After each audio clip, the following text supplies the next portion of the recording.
Today's morning coffee vinyl side. Various artists. Barbershop Quartet winners, 1958 medalists. Official S.P.E.B.S.Q.S.A recordings, 1958. When North America's best barbershop quartets descended on Columbus, Ohio for the 20th annual convention of the S.P.E.B.S.Q.S.A, there was a lot on the line. Since 1938, the Society had enjoyed its unique position as the preeminent social organization for men that wanted to spend an inordinate amount of time together while creating beautiful sound tapestries that featured the blending of male voices.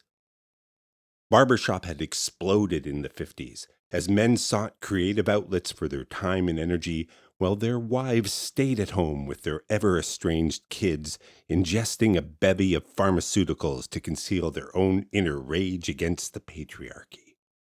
But in 1958, there was another concern. Outside of the society, a movement had been growing. Two movements, actually. The first, the growing youth-orientated pop vocal groups organized around doo-wop and early rock and roll, was of little concern. A fad. Youth-orientated music would never take off. It was the second that raised some alarm. Up till then, folk music had been easily dismissed. Who cared about some Appalachian coal miner or some leftist commie singing about railroads and union organizing? Nothing there could ever trump the perfect harmony of four male voices singing in conformity.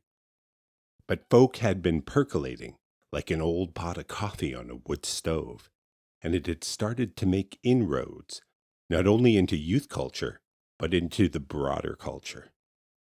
The yearly convention always played out like a story, a tension between tradition and those that brought new ideas to the fore.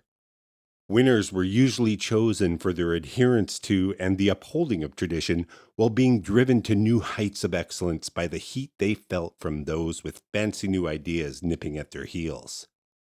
The others would get a mention, or a placement, some even appearing on the yearly albums as 4th or 5th place winners, and the body of the whole would absorb the new without being displaced or losing its equilibrium. But this year, the tension wasn't internal, it was external. The pressure of a world on the cusp of cultural change, of an America in transition. And that's what's reflected here. Instead of an obvious winner, steeped in tradition and adorned with the laurels of excellence, and the inclusion of a few up-and-comers with some new ideas and fresh injections of energy, this year's program is rather tepid.